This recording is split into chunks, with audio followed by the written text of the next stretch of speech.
ഇത് മാസ് മോട്ടോഴ്സിൽ നിന്നാണ്. നമ്മൾ ഹോണ്ട ഡിയോ വണ്ടി ജനറൽ സർവീസായിട്ട് നമ്മൾ വർക്കിന് കയറിയിട്ടുണ്ട്. അപ്പോൾ നമ്മൾ വണ്ടി ഫസ്റ്റ് ടെസ്റ്റ് ഡ്രൈവ് നടത്തുന്ന സമയത്ത് നമുക്ക് ഫ്രണ്ട് സൈഡിൽ നിന്ന് ഗട്ടറൊക്കെ ചാടുമ്പോൾ ചെറിയൊരു സൗണ്ട് വേരിയേഷൻ ഉണ്ടായിരുന്നു. പിന്നെ അതേപോലെ ബ്രേക്ക് പിടിച്ച വണ്ടി ഒരു കാരണവശാലും ബ്രേക്ക് നിൽക്കുന്നില്ല.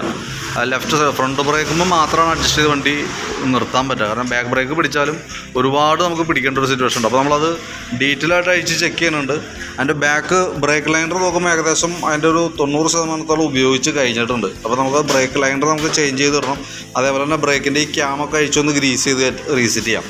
പിന്നെ അതേപോലെ തന്നെ എയർ ഫിൽറ്ററിൻ്റെ ഭാഗം നമ്മൾ അഴിച്ച് ചെക്ക് ചെയ്യുന്നുണ്ട്. നിലവിൽ വലിയ പ്രശ്നമൊന്നുമില്ല. നമുക്ക് കുറച്ച് പൊടിയൊക്കെ ഉണ്ട്, നമുക്ക് തുടച്ച് ക്ലീനാക്കി റീസെറ്റ് ചെയ്താൽ മതി. നമുക്കിതുമ്പോൾ കിടക്കുന്നത് ഹോണ്ടയുടെ ഒറിജിനൽ കമ്പനി ഫിൽറ്റർ തന്നെയാണ്.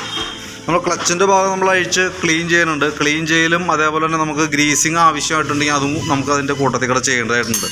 അതിന് വേണ്ടിയിട്ട് അഴിച്ചേക്കണതാണ്. ഓൾറെഡി നമുക്ക് ജനറൽ സർവീസിലുള്ളതാണ്. അപ്പോൾ നമ്മളതിൻ്റെ ബാക്ക് സൈഡ് ലൈനറിൻ്റെ ഭാഗം ചെക്ക് ചെയ്തിട്ട് എയർ ഫിൽറ്റർ ക്ലച്ചിൻ്റെ ഭാഗത്തേക്ക് വന്നിട്ടുണ്ട് ചെക്ക് ചെയ്യാനായിട്ട്. അപ്പോൾ നമ്മളതിൻ്റെ വേരിയേറ്റർ ബോഡി, അതിൻ്റെ ബോസ് ഡ്രൈവ്, റോളർ സെറ്റൊക്കെ ചെക്ക് ചെയ്യുമ്പോൾ നോർമൽ ചെറിയൊരു പ്ലേ സ്റ്റാർട്ട് ചെയ്തിട്ടുണ്ട്. പക്ഷേ നമുക്ക് ഇത് വലിയ പ്രശ്നമുള്ള കേസല്ല, നമുക്ക് തൽക്കാലം അങ്ങനെ ഉപയോഗിക്കാം. ഇതിൻ്റെ പിനിയൻ സ്റ്റാർട്ടറാണ്, ബെൻഡെക്സ് എന്ന് പറയും. അത് വർക്കിംഗ് ചെക്ക് ചെയ്യുമ്പോഴും ഓക്കെ, നിലവിൽ വേറെ പ്രശ്നങ്ങളൊന്നുമില്ല. Clutch weight set unit CVT ക്ലച്ചിൻ്റെ മെയിൻ ഒരു പാർട്ടാണത്. നമ്മളത് അഴിച്ച് നോക്കണുണ്ട്. കൂട്ടത്തേക്ക് നമ്മൾ അഴിച്ച് ഗ്രീസിങ് നടത്തുന്നുണ്ട്. കാരണം എന്ന് വെച്ചാൽ അതിൻ്റെ ഇവിടെയൊക്കെ നോക്കുമ്പോൾ ചെറിയൊരു തുരുമ്പിൻ്റേതായിട്ടുള്ള പ്രസൻസ് കണ്ടാൽ ചുമന്ന കളറിലാണ്. അപ്പോൾ അതുകൊണ്ട് തന്നെ നമ്മളൊന്ന് അഴിച്ച് ഗ്രീസിങ് നടത്തി റീസെറ്റ് ചെയ്യുന്നുണ്ട്. അതേപോലെ കിക്കറിൻ്റെ വീലൊക്കെ ഒന്ന് അഴിച്ച് ഗ്രീസ് ചെയ്യുന്നുണ്ട്. ഈ ക്ലച്ച് കവറിൻ്റെ ഉള്ളിലൊക്കെ അത്യാവശ്യം പൊടി കാര്യങ്ങളൊക്കെ ഉണ്ട്. ഈ ബെൽറ്റൊക്കെ വർക്ക് ചെയ്തിട്ടുള്ള പൊടിയൊക്കെ അതിൻ്റെ ഉള്ളിലുണ്ട്. അപ്പോൾ അതൊക്കെ ഒന്ന് ക്ലീൻ ആക്കണം, റീസെറ്റ് ചെയ്യണം കേട്ടോ. പിന്നെ അതേപോലെ തന്നെ ബെൽറ്റിൻ്റെ കണ്ടീഷൻ നമ്മൾ നോക്കണമുണ്ട്. നമുക്ക് കിടക്കുന്നത് ഹോണ്ടയുടെ കമ്പനി ബെൽറ്റാണ്, ഒറിജിനൽ ബെൽറ്റ് തന്നെയാണ്. പക്ഷേ നമുക്ക് അതിൻ്റെ ഈ സെൻറ്റർ പോർഷനിലേക്കൊക്കെ നോക്കുമ്പോണ്ടല്ലോ, ഇവിടെയൊക്കെ ചെറിയ പൊട്ടൽ തുടങ്ങിയിട്ടുണ്ട്. ഈ സൈഡൊക്കെ അത്യാവശ്യം ചെറുതായിട്ട് പൊട്ടൽ സ്റ്റാർട്ട് ചെയ്തിട്ടുണ്ട്. അത് ആ ഓരോ കട്ടകളുടെയും ഉള്ളിക്കടെ പൊട്ട് വീണുണ്ട്. ഇവിടെയൊക്കെ നോക്കുമ്പോൾ അറിയാൻ പറ്റും. സെൻറ്ററിലേക്ക് ശ്രദ്ധിച്ചറിയാം, ആ ചെറിയ പൊട്ടലുകൾ ഇങ്ങനെ കാണിച്ചു തുടങ്ങിയിട്ടുണ്ട്. ചിലത് കുറച്ച് ഡീപ്പായിട്ടുണ്ട്. അപ്പോൾ നമുക്ക് അത്യാവശ്യം ഓട്ടം ഉണ്ടെന്നുണ്ടെങ്കിൽ, ഇത് കാണുമ്പോൾ അറിയാം, അത്യാവശ്യം ഓട്ടം ഉണ്ടെന്നുണ്ടെങ്കിൽ നമുക്കത് മാറ്റിയിടണം കേട്ടോ നല്ലത്. കാരണം വെച്ചാൽ നമുക്ക് ഈ ലോക്കൽ ഓട്ടമൊക്കെ ഉള്ളതെന്നുണ്ടെങ്കിൽ കുഴപ്പമില്ല. ഇനി അതല്ല ഒരുവിധം നല്ല രീതിയിൽ ഉപയോഗം ഉണ്ടെന്നുണ്ടെങ്കിൽ നമുക്ക് ബെൽറ്റ് മാറ്റി കളയാം. കാരണം എന്താ വെച്ച് കഴിഞ്ഞാൽ ശരിക്കും പറഞ്ഞാൽ ബെൽറ്റ് മാറ്റിയിടാണെങ്കിൽ പിന്നെ ആ ഒരു ടെൻഷൻ ഓർത്ത് നമുക്ക് ഓടിക്കേണ്ട ആവശ്യമില്ല. എന്തായാലും നമുക്ക് മാറ്റേണ്ടി വരും. വേണമെങ്കിൽ കുറച്ച് വൈകിപ്പിക്കാം എന്ന് മാത്രമേ ഉള്ളൂ. അപ്പോൾ ലോക്കൽ ഓട്ടൊക്കെ വേണമെങ്കിൽ അഡ്ജസ്റ്റ് ചെയ്യാം. അതല്ലെങ്കിൽ നമുക്കത് കൈയോടെ മാറ്റി കളയാനായിരിക്കും ഏറ്റവും ബെറ്റർ കേട്ടോ. പിന്നെ ക്ലച്ച് കവറിൻ്റെ ഉള്ളിലൊക്കെ ആയാലും അത്യാവശ്യം പൊടിയുണ്ട്, അതൊക്കെ ഒന്ന് ക്ലീൻ ചെയ്തിടാം. പിന്നെ നമുക്ക് ഈ ഭാഗത്തേക്ക് വരുമ്പോഴത്തേക്കും നമുക്ക് അതിൻ്റെ ചോക്കിൻ്റെ കേബിളൊക്കെ നമ്മൾ ചെക്ക് ചെയ്യുന്നുണ്ട്. വർക്കിംഗ് ഒക്കെ ഓക്കെയാണ്, വേറെ പ്രോബ്ലം ഇല്ല. ആക്സിലേറ്ററിൻ്റെ കേബിളായാലും ടൈറ്റൊന്നുമില്ല, സ്മൂത്താണ് കേട്ടോ. പിന്നെ ഈ ഭാഗത്തേക്ക് ഫ്രണ്ട് ഭാഗത്തേക്ക് വരുമ്പോഴത്തേക്ക് നമുക്ക് സസ്പെൻഷനും ഗ്രീസ് ചെയ്യാനൊക്കെ ആയിട്ട് അയച്ചിട്ടുണ്ട്. ഫ്രണ്ടിൽ നമ്മൾ സസ്പെൻഷൻ ചെക്ക് ചെയ്യുന്ന സമയത്തായിട്ട് ഇവിടെ വന്ന കോളർ ബുഷ്, ഇതിൻ്റെ ഉള്ളിൽ ശരിക്കും ഫൈബറും കോളറും മെറ്റലിൻ്റെയും കൂടിയിട്ടുള്ള ബുഷ് വരാം. അപ്പോൾ അതിൻ്റെ തൽക്കാലം മെറ്റൽ ബുഷ് മാത്രം ഒന്ന് മാറ്റിക്കഴിഞ്ഞാൽ നമുക്ക് ഈ പ്ലേ നമുക്ക് അഡ്ജസ്റ്റ് ചെയ്യാനായിട്ട് പറ്റും. അപ്പോൾ അത് മാത്രം മാറ്റിയിട്ടൊന്ന് ഗ്രീസ് ചെയ്ത് റീസെറ്റ് ചെയ്യുക. ഈ ഫ്രണ്ടിൽ തന്നെ കുഷൻ അസംബ്ലിയുടെ ഈ പച്ച ബുഷ് അതൊന്ന് മാറ്റിയിട്ട് റീസെറ്റ് ചെയ്യുക. അതെന്തായാലും ശരിക്കും നമ്മൾ വണ്ടി ഓടുന്ന സമയത്ത് ഗട്ടറിലൊക്കെ ചാടുമ്പോൾ ശരിക്കും ലോഡ് എടുക്കുന്നത് ആ ബുഷാണ്.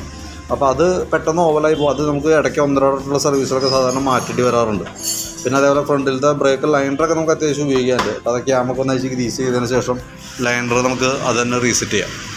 പിന്നെ നമുക്ക് അതിൻ്റെ ബാറ്ററി നമ്മൾ നോക്കുമ്പോൾ 2022 മോഡൽ ആമറോണിൻ്റെ ബാറ്ററിയാണ് നമുക്കിത് ഇരിക്കണേ. അതിൻ്റെ വോൾട്ട് ചെക്കുമ്പോഴും 12.80 ആ റേഞ്ചിലൊക്കെ വരുന്നുണ്ട്. അത്യാവശ്യം വോൾട്ട് കാണിക്കുന്നുണ്ട്. അപ്പോൾ നമ്മൾ ബാറ്ററി ടെസ്റ്റിലേക്ക് കൊടുത്തിട്ടുണ്ട്.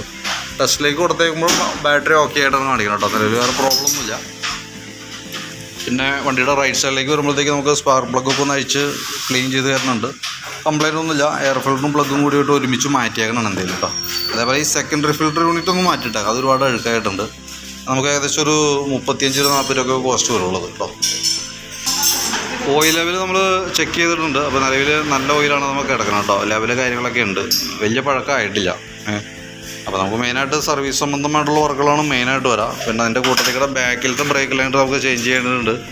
ബ്രേക്കിൻ്റെ കേബിളുകൾ, ഇപ്പോൾ ഫ്രണ്ടിലെ കേബിളിൻ്റെ ജസ്റ്റ് ഒന്ന് പറയാൻ പറ്റുന്നുണ്ട്. ഇപ്പോൾ നിലവിൽ ഫ്രണ്ട് ബ്രേക്കിൻ്റെ കേബിളുകളാണ് നിൽക്കുന്നത്, മൊത്തം ഔട്ടർ വലിഞ്ഞ് നിൽക്കണം. അപ്പോൾ അതുകൊണ്ടും കൂടിയാണ് നമുക്ക് ആ ബ്രേക്ക് സ്മൂത്ത് അല്ലാതെ ബ്രേക്ക് പിടിച്ചാൽ നിൽക്കാത്തതിൻ്റെ കേസ്.